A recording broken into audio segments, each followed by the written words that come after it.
Hello, my friends, and welcome back. Thank you very much for being with me again today.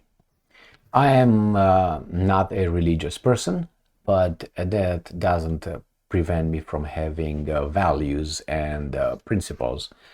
And that is not because, as some people say, religious gave us that gave us that, and so on. I'm not going to get into that, but what I'm trying to say is we have here a situation where we have John Paul the second, the Pope, the Polish Pope, and a statue, actually two monuments commemorating this Pope, were defaced by a person who protested the alleged connection between pedophilia and this Pope.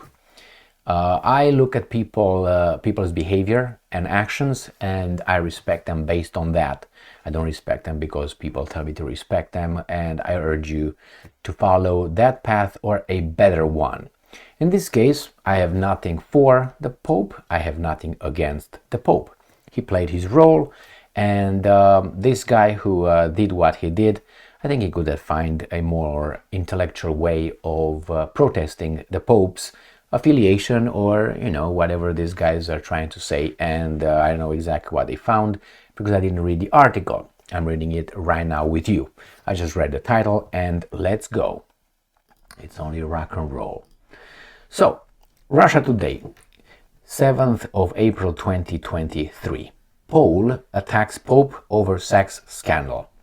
The Polish police have arrested a man for defacing a John Paul II statue following pedophilia revelations. Now that's awful right there, to say the least. Two monuments to Pope John Paul II have been defaced over the past week in Poland. About a book and a documentary aired explosive allegations that he had tolerated pedophile priests during his term as the Archbishop of Krakow. One man was arrested on Friday for the attack in Lodz. I've been to Krakow on a few occasions. Beautiful town. Been in the fortress and in many places there. Beautiful town. And in downtown as well. Beautiful downtown as well, or center, how we call it. So if he did this, if he tolerated pedophile priests and he knew about it, I think he is a bad dude. Now, I'm quoting, but I don't know if that's true or not. But if these things were already in a book, in a documentary, I don't think that the Polish society would allow such a thing to occur if those things were false allegations. So it must be something that is true there. Well, I'm not here the investigator, so I do not know, but I'm just saying, you can't just come with a book and say, you know what, John Paul did this and did that, and nobody would sue you and put you in prison for making false allegations. So I'm assuming there's something there. Now, I'm quoting, "Whatever one thinks of the Pope, vandalism is never the solution." Correct. I agree with that 100%. It's hard to find words to describe such behavior on the anniversary of someone's death, end quote. Officials in the central Polish city said on April 2nd, sharing a photo of the defaced monument on Facebook. Nah, why was it necessary? I mean, find something more intellectual, okay? If you want to protest something. By Monday morning, another monument to the Pope in Stalowa Wola in eastern Poland was also defaced. On Friday morning, the Lodz prosecutor's office announced the arrest of a 25-year-old man. Hey, did he identify as a man? Who was charged with defacing the monument and insulting the feelings of believers. Now with this one, you lost me. Right here, you lost me. Because that is the morality police that we talk about in Iran. It's convinced, because I can be insulted by, for instance, these guys' faces. Did anybody do anything about it? No. So, if convicted, he faces up to 2 years in prison. The outlet RMF24 claimed there were more perpetrators and that the attack was caught on security cameras at the entrance to the cathedral. The statue in Lodz had been doused with red paint. The pontiff's face had had been painted yellow and the pedestal inscribed with Maxima Culpa, ultimate fault. Authorities, at least they use some Latin. Beautiful. Authorities believe this was a reference to the title of Dutch journalist Eke Overbeek's book published in Poland last month.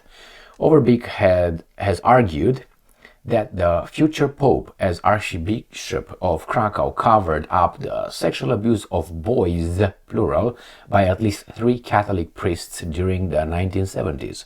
Similar claims were made in a documentary journalist Marcin Gutowski made for the Polish channel TV24, which aired in early March.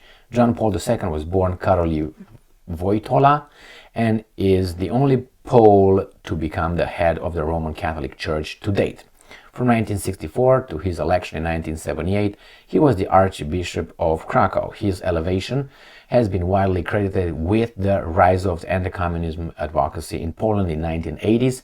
John Paul II died in 2005 and was declared a saint in 2014. Now, if this comes to be true, all right, well, this right here, then is he gonna still be a saint? And how could they make such a mistake? Anyway, it's not up to me. I don't give a damn. They can figure things out in their own organization.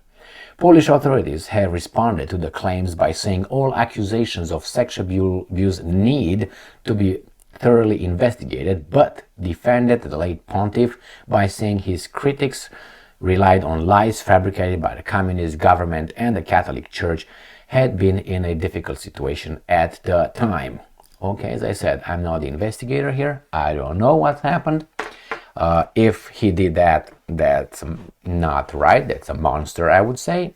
We don't know. This guy's behavior is low. Therefore, they lose a lot of people. I think if they would have done it in a different kind of protest, they would have maybe won more support than like this. So on his anniversary, right, during right now the Easter, the Christian Easter, the Catholic Easter actually, whatever. This is a society we live in. I'm for freedom of expression, 100%, but freedom of expression could be tasteless. In this case, I think it is.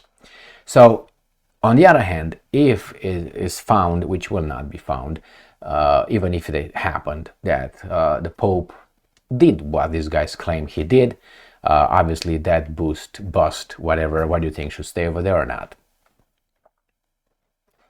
I mean, if you say yes, imagine that one of those children was your child, and then you tell me if things change at that point. Because like this, you know, if we speak in idealistic terms and we use our frontal lobe and abstract thinking and all that, then obviously we say, well, he did more good and bad and okay, but when you put yourself in a situation, well, if my child was like that and he knew it and I would be alive, I would talk to the Pope. Okay? And I think many other parents would do the same thing.